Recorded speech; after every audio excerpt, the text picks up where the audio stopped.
Bueno, seguimos adelante con el estudio de Gálatas.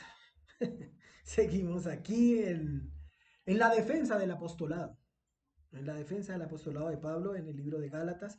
Y vamos a leer en esta mañana Gálatas capítulo 1, versículos 19 y 20, versículos 19 y 20 de Gálatas 1. Dice así la palabra de Dios: pero no vi a ningún otro de los apóstoles, sino a Jacobo, el hermano del Señor.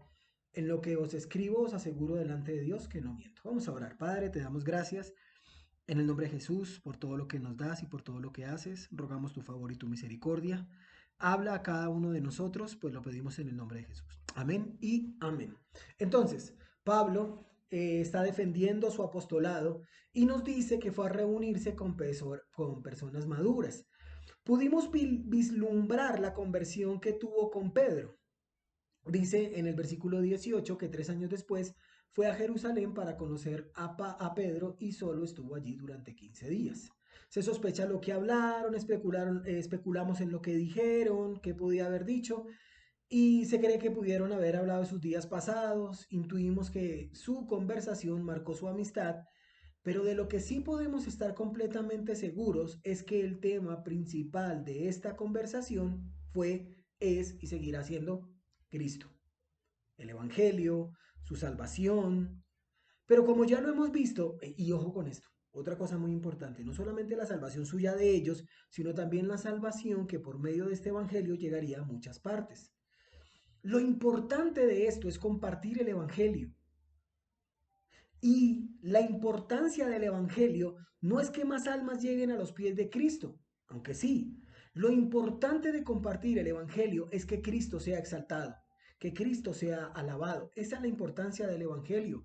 Y ellos, Pablo, Pedro y en esta mañana, como lo vamos a ver, Jacobito, lo sabían muy bien. Entonces, llegamos a la conclusión que es necesario estar con personas maduras, personas que sumen, personas que nos permitan llegar más, y no voy a decir rápido, pero sí quiero decir seguro, personas que nos permitan llegar más seguros al final del camino. Juan Bunyan escribió un buen libro llamado El progreso del peregrino. La trama principal del progreso del peregrino es la historia de un hombre llamado Cristiano, que emprende un viaje espiritual en busca de la ciudad celestial, y a lo largo de su travesía Cristiano enfrenta una serie de obstáculos y tentaciones mientras encuentra varios protagonistas que representan diferentes aspectos de la vida y la fe cristiana. Esta novela se desarrolla en forma de alegoría, donde los personajes y los lugares simbolizan conceptos y enseñanzas bíblicas. Cristiano se encuentra con personajes como Don Obstáculo, Señora Vanidad, la abuelita hipocresía, y otros que intentan desviarle de su camino hacia la ciudad celestial. Sin embargo, también se encuentra aliados y guías espirituales como Don Evangelista, Don Fiel, la Señora Esperanza. No, la Señora Esperanza no es la señora de la tienda, no, no, no, que sí. Y que ayudan a perseverar en este viaje. A lo largo de esta tremenda obra, Juan Bunyan aborda una variedad de temas y enseñanzas cristianas. Uno de los temas principales es la lucha interna entre el bien y el mal, representado por los dilemas y las tentaciones que Cristiano enfrenta en su camino. También se exploran temas como la redención, la fe, la gracia divina y la importancia de la perseverancia en la vida cristiana.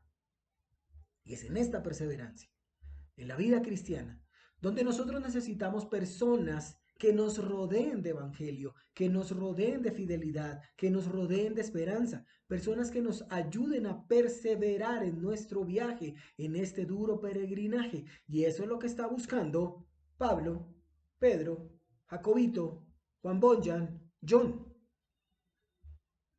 Eso es lo que estamos buscando todos. ¿Qué es lo que está buscando? Oye, rodéate de personas que te sumen. Y eso es lo que quiere Pedro al dedicarle tiempo a su consiervo en esta visita. Y eso es lo que busca todo creyente que está en esa lucha diaria, que todos lleguemos al pleno entendimiento. Colosenses capítulo 2, versículo 1 nos dice así, Colosenses 2, 1. Vamos por favor a Colosenses 2, 1 y dice así la Biblia en Colosenses 2, 1, porque quiero que sepáis cuán lucha sostengo por vosotros y por los que están en la Odisea y por todos los que nunca han visto mi rostro, para que sean consolados sus corazones unidos en amor hasta alcanzar todas las riquezas de pleno entendimiento, a fin de conocer el misterio de Dios el Padre y de Cristo, en quien están escondidas todos los tesoros de la sabiduría y del conocimiento. En Colosas también habían falsos maestros. Es curioso ver que Pablo entra en la ciudad, mina Colosas, mina Galacia, mina otras ciudades con el Evangelio, deja líderes convertidos y sale, pero al salir entran estos hombres con sus falsas enseñanzas. Aquí en Colosas, Pablo está también denunciando el problema. Hay personas que quieren desviarlos del Evangelio de la sola fide. La justificación que es solo por la fe en Cristo. No importa cuán alto sea el monte que debas escalar. Recuerda que cada paso te acerca más a la cima, dijo Juan Bunyan en El progreso del peregrino. Los hermanos en Galacia se encontraban entre esa cantidad grande de creyentes por quienes Pablo luchaba con tenacidad para ayudarlos a crecer. Pablo quiere que cada creyente alcance la madurez espiritual. ¿Cómo se logra esa madurez? Entendiendo la plenitud del Evangelio. Animar, alentar, amar y muchas otras características de creyentes maduros. Entonces dice Pablo, también vi allí al apóstol Santiago, hermano de Jesucristo, nuestro Señor. Aparte de ellos no había ningún otro apóstol. Donde Jacobo o Santiago, ese Jacobo o ese Santiago, que es la misma persona, era una tremenda columna en la expansión del Evangelio. Ahora bien, aquí quiero hacer un paréntesis. Algunas versiones dicen Jacobo, otras versiones dicen Santiago, y en inglés sería James, James. Y debemos apelar a la historia. En el original, el autor se identifica como Jacobos.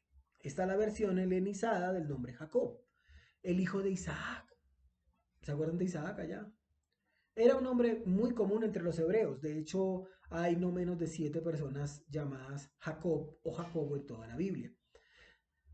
Jacob en hebreo es más bien pronunciado como un Jacob, pero en latín, el idioma religioso más común por casi 10 siglos o tal vez más, el nombre era Jacobus.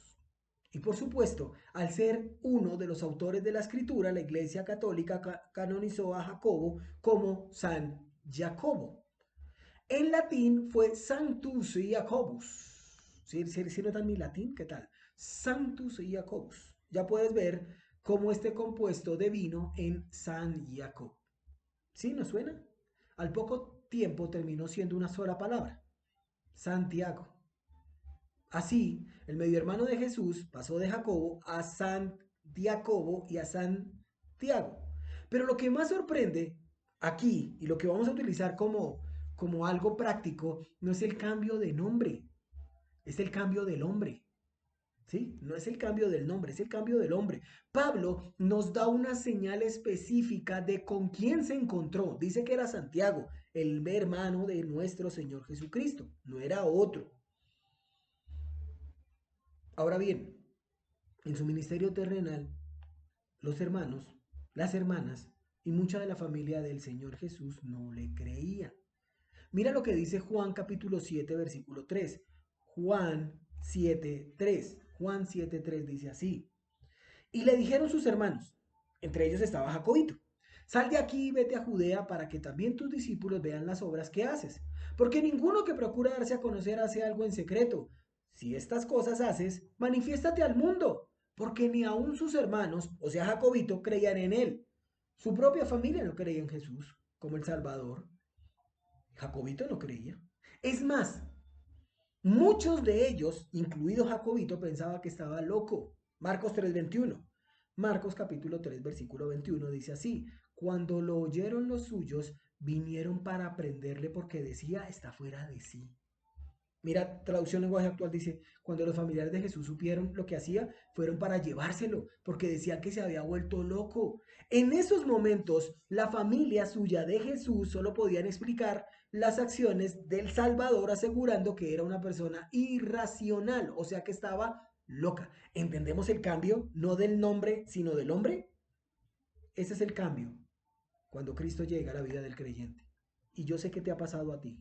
Si eres creyente, sabes perfectamente que ya has dejado vicios, que ya has dejado temperamentos. Todos tenemos un antes y un después de Cristo y eso se nota. Hay una diferencia en la forma de hablar, en la forma de vestir, en la forma de caminar. Es como cuando tú llegas a un sitio donde te conocieron tu antigua forma de vivir, tu vana manera de vivir y lo primero que dicen, uy, en usted hay algo diferente. ¿Qué se hizo? Pues bien, esto le pasó a Jacobito. No solo le cambió el nombre, cambió el hombre. Le cambió la vida ver al Cristo resucitado. Jacobito, el hermano de Jesús. Las únicas dos veces que se hace referencia a él, a Jacobito, en los evangelios es en conjunto con sus hermanos, José, Simón y Judas. Mira lo que dice Mateo capítulo 13:55. Mateo 13:55. ¿No es este el hijo del carpintero? ¿No se llama su madre María y sus hermanos Jacobito, José, Simón y Judas? ¿No están todas sus hermanas con nosotros? ¿De dónde pues tiene este todas estas cosas? Nuestro Salvador tuvo hermanos o medios hermanos, porque María y José tuvieron un matrimonio común y corriente. Ellos tuvieron relaciones, ellos tuvieron más hijos, llegaron a conformar una bella familia de más de 8 miembros, algo normal y natural para la época. Pero ninguno creía en Jesús de Nazaret como el Salvador. Sin embargo, fue hasta que el Cristo, crucificado, muerto y resucitado, y al vencer la muerte, que sus hermanos le creyeron. Primera a los Corintios. Vamos por favor a Primera a los Corintios, capítulo 15. Primera a los Corintios 15, 3. El Evangelio. Recordemos, para Pablo, Jacobito, Santiago, Pedro, Juan, todos, el mundo tiene que girar en torno del Evangelio.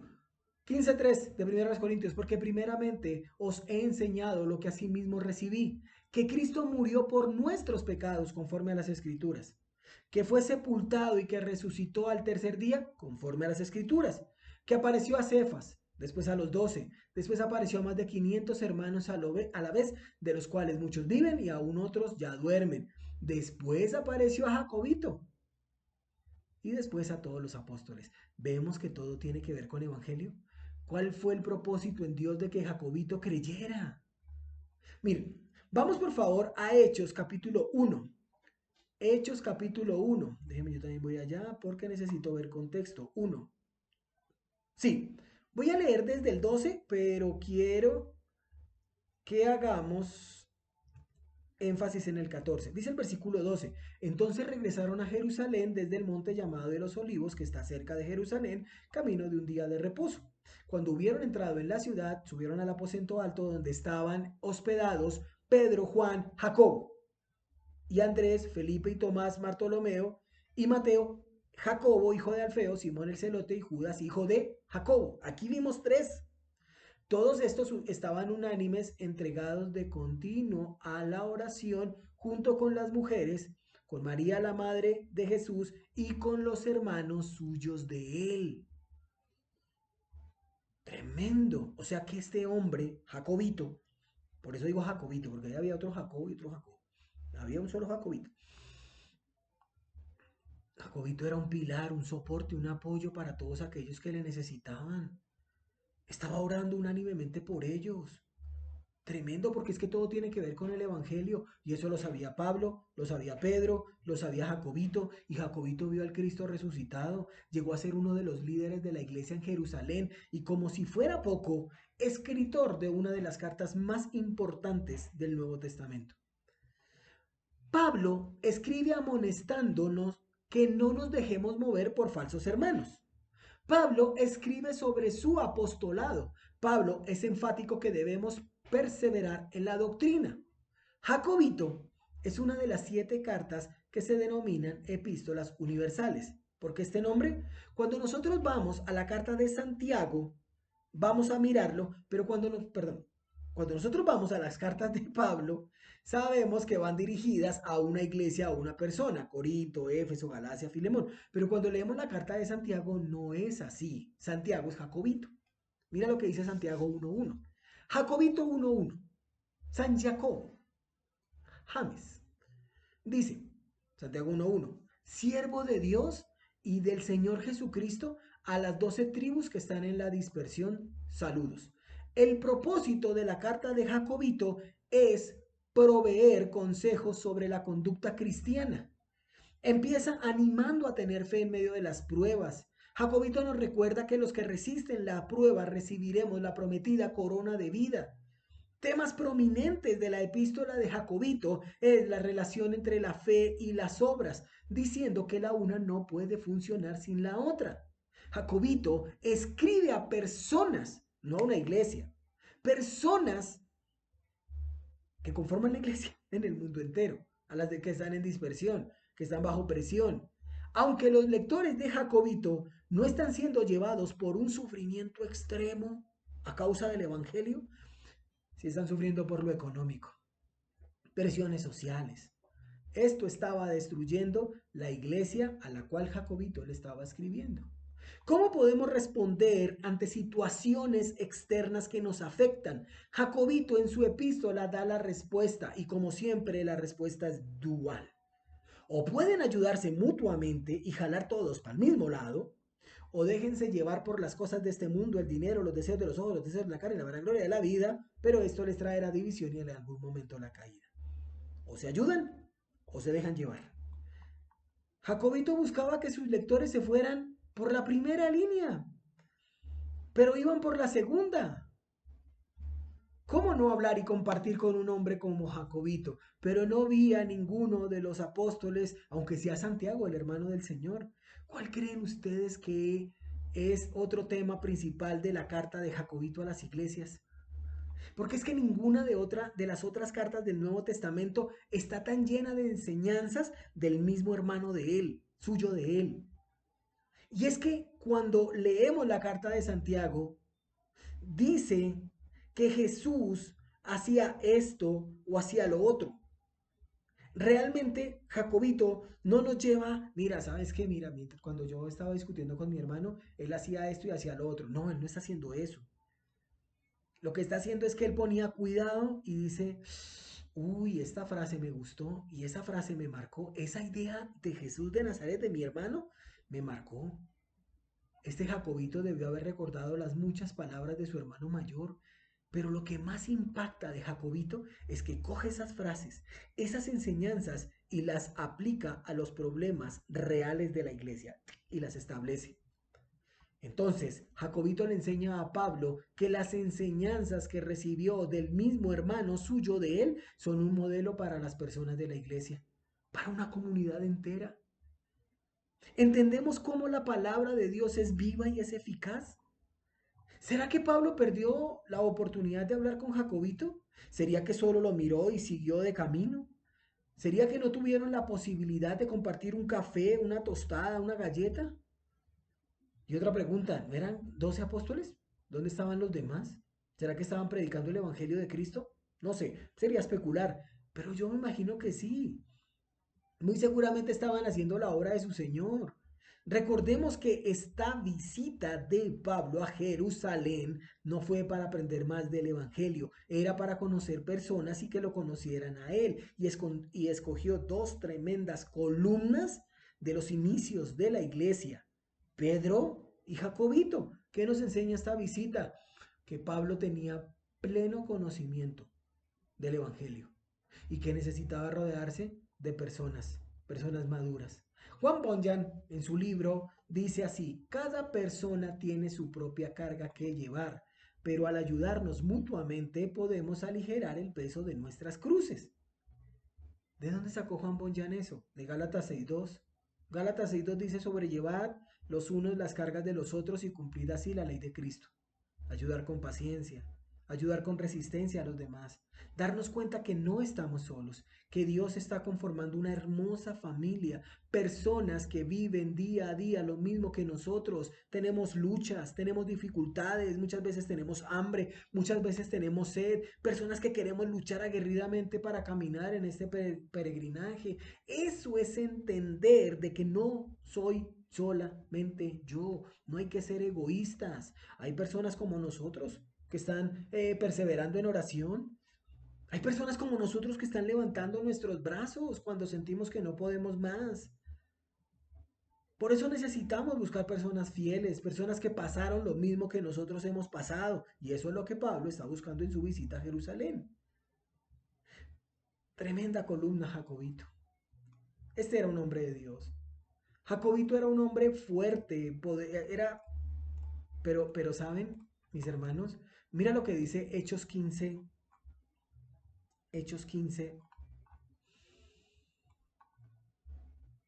11. El concilio. Es que necesito hacer énfasis en el 13. Pero realmente quien habla es Pablo, los apóstoles, están hablando sobre Bernabé, también estaba ahí, están hablando acerca del concilio, de qué deben hacer con los gentiles. Y entonces dice el 6. Entonces los apóstoles y los ancianos se reunieron para considerar este asunto. Y después de mucho debate, Pedro se levantó y dijo, hermanos, vosotros sabéis que en los primeros días Dios escogió de entre vosotros que por mi boca los gentiles oyeran la palabra del Evangelio y creyeran. Y Dios que conoce el corazón, les dio testimonio dándoles el Espíritu Santo, así como también nos los dio a nosotros. Y ninguna distinción hizo entre nosotros y ellos, purificando por la fe sus corazones. Ahora pues, ¿por qué tentáis a Dios poniendo sobre el cuello de los discípulos un yugo que ni nuestros padres ni nosotros hemos podido llevar? Creemos más bien que somos salvos por la gracia del Señor Jesús, de la misma manera que ellos también lo son. Toda la multitud hizo silencio. Escuchaban a Bernabé y a Pablo que relataban las señales y prodigios que Dios había hecho entre los gentiles por medio de ellos. Versículo 13. Cuando terminaron de hablar, Jacobito respondió diciendo, escuchadme, hermanos. Este mismo hombre que al principio no había creído en su hermano, que no le interesaba ni un poquito que lo vieran con su hermano. Luego de la resurrección del Cristo fue muy diferente, no solamente cambió su nombre, cambió el hombre. Ahora este hombre incrédulo pasó a ser un referente en la iglesia.